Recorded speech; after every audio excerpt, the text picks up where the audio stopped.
Well, there can be some pretty big financial impacts, and I think they fall into two really big buckets. One is around speed of implementation / productivity, and the other one is around turnover challenges or retention challenges, depending on which way you want to look at it. So let me talk about the second one first.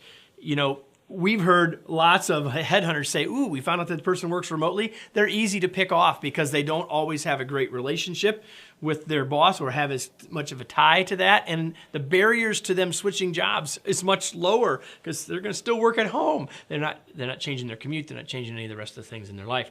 So the big thing that we always need to remember about turnover is that people fire their boss. That's the number one reason people leave.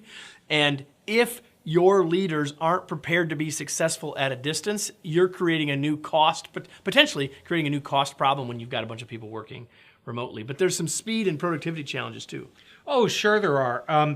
And a really simple example is that the average white-collar worker spends a third of their day in email. But if we talk to people who work remotely, there's more email. There's worse communication because the email threads get really long. They're trying to get their work done and email keeps coming in.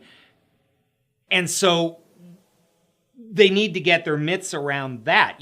More of their work is being done through writing, for example. Right. Which is less efficient in many ways than picking up the phone or getting on a webcam and talking to each other. Certainly as walking over to somebody's desk and going, what the heck did you mean? So when communication works, it moves, it's very smooth, it's all good. When it doesn't work or it doesn't work as well as it should, it starts to get into rework, missed deadlines, and you start to run into real money. Well, the joke, the prevailing joke for years is the people that work down the hall or in the next cube and they're emailing each other. Well, we all know that that's not the right answer. And yet, if the two people aren't in the next cube but are in different countries, that is what they're going to do is email. And that now there's no joke. Now we've got to solve the problem. And, as I'm listening to you say that, Wayne, we both know, and hopefully everyone that's reading this or listening to this is going to know, is that, listen, there are other tools besides email. We still got to pick up the phone. We still got to fire up our webcam. We still got to share a screen. We've got to do something else besides just email, just to use that as the one example. So, if we're looking at those two buckets, the first thing I think is that when we work remotely, we have to be really conscious of creating strong ties and good working relationships, because if people are connected to their work, if they are connected to the people they work with, if they do have a good, productive relationship with their boss, they're less likely to leave.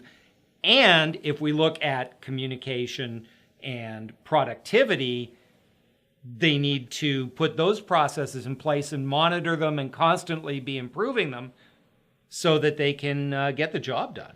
Ironically, one of the reasons people give for allowing people to work from home is to save the company money. We have less office space required and all those sorts of things. And often, as leaders, we're asked to manage costs, and so we make a decision like that. What we've talked about here, though, are there some other costs that are going to show up. They're not going to be as obvious or as quick, but they could very easily cut into your bottom line much faster than you might realize.